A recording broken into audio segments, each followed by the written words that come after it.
देखो टुनटुनी, अब तक तुम 11 बेटियों को जन्म दे चुकी हो। मुझे सिर्फ एक बेटे की इच्छा थी। इस बार बेटा ना हुआ तो तुम एक दर्जन बेटियों की माँ बन जाओगी और मैं तुम्हें घर से निकाल दूंगा। हे भगवान, इस बार तो मुझे एक बेटा दे दो, नहीं तो मेरे पति मुझे घर से बाहर निकाल देंगे। टुनटुनी अंडे पर बैठी हुई थी। तभी अंडा टूटने की आवाज सुनकर टोनू आता है। टुनटुनी बताओ, बेटा हुआ है या बेटी? अरे तुम जवाब क्यों नहीं देती हो? तुम रो रही हो, इसका मतलब तुम्हें फिर से बेटी हुई है।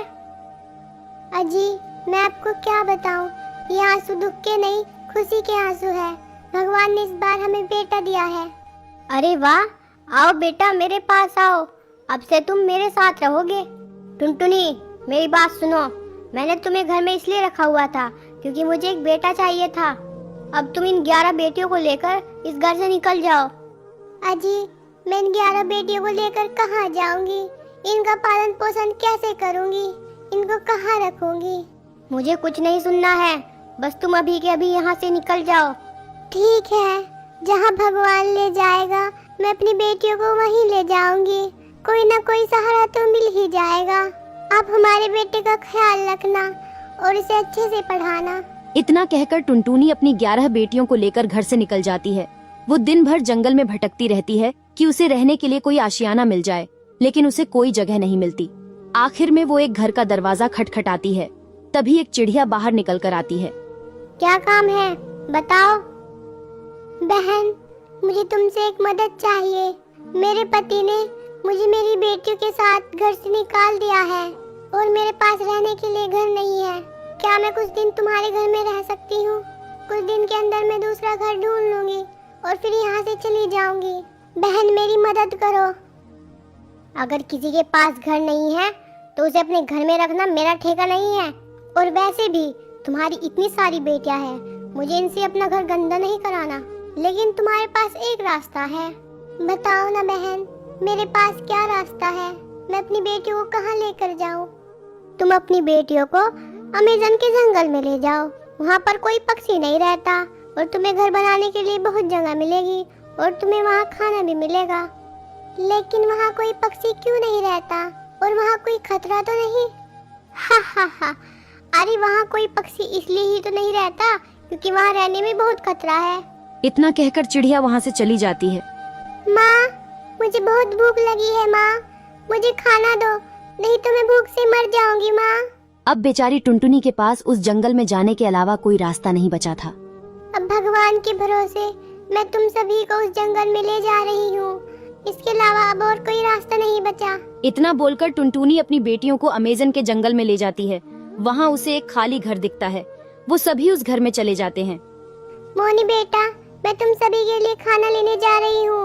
मेरे जाते ही दरवाजा बंद कर लेना और चाहे कुछ भी हो जाए, जब तक मैं ना कहूँ दरवाजा मत खोलना।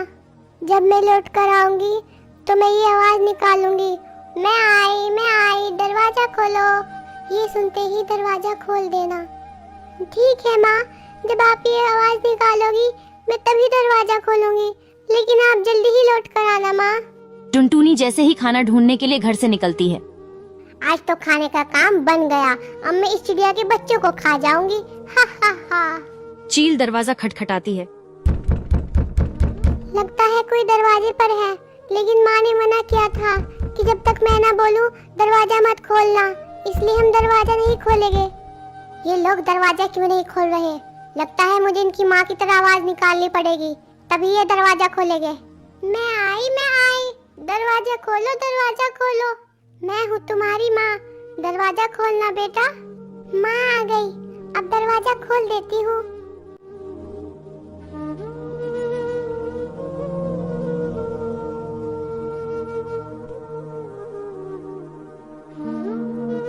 अरे तुमने मेरी माँ की आवाज निकालकर मुझसे दरवाजा खुलवा लिया।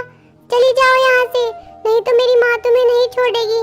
तुम्हारी माँ मेरा क्या कर लेगी? अब मैं तुम सबको खा कर ही जाऊंगी। मुझे किसी तरह इसे बातों में लगा कर रखना पड़ेगा, हो सकता है तब तक माँ आ जाए। अगर तुमने मेरी किसी भी बहन को हाथ लगाया तो मैं ही तुम्हें मार डालूंगी। तुम बहुत बोल रही हो, सबसे पहले मैं तुम्हें ही खाती हूँ। जैसे ही चील मोनी को खाने के लिए आगे बढ़ती है तभी टुनटुनी वहाँ आ जाती है। रुको चील, खबरदार, अगर तुमने मेरी बेटी को हाथ भी लगाया तुम मेरा क्या कर लोगी? मैं तुम्हारे सामने ही तुम्हारी बेटी को खाऊंगी। तभी टुनटुनी चील पर हमला कर देती है। दोनों में लड़ाई होने से चील की मौत हो जाती है और टुनटुनी घायल हो जाती है। मोनी बेटा, अब मेरे पास ज्यादा समय नहीं रहा। तुम्हारी सुरक्षा करने के लिए अब मैं नहीं रहूंगी, इसलिए तुम अपनी बहनों को लेकर इस जंगल से चली जाओ। ये जंगल तुम्हारे लिए सुरक्षित नहीं है बेटा। टुनटुनी इतना बोल ही रही थी तभी उसकी मौत हो जाती है। माँ, आप हमें छोड़कर चली गई, अब हम आपके बिना कैसे जिएंगे माँ?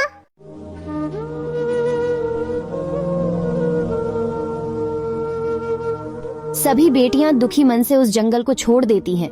मोनी दूसरे जंगल में घर ढूंढ लेती है और सभी बहनें मेहनत करके अपना पेट पालती हैं। एक दिन एक बूढ़ा चिड़ा उन्हें दिखता है। वो बैठा हुआ रो रहा था। तभी मोनी उसके पास जाकर पूछती है, आपको क्या हुआ है? आप रो क्यों रहे हो? बेटा, आज मैं अपने बुरे कर्मों की सजा भुगत रहा हूँ।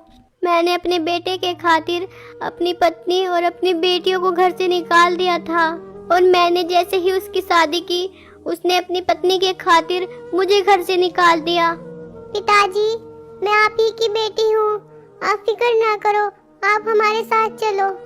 बेटी, मुझे माफ कर दो, मैंने तुम सबको घर से निकालकर तुम्हारे साथ बहुत गलत किया था। पिताजी, आप हमसे माफी ना मांगो, आप हमसे बड़े हैं, चलो आप हमारे साथ चलो। इतना कहकर मोनी अपने पिता को अपने साथ ले आती है और वो सभी मिलकर खुशी से साथ में रहने लगते हैं।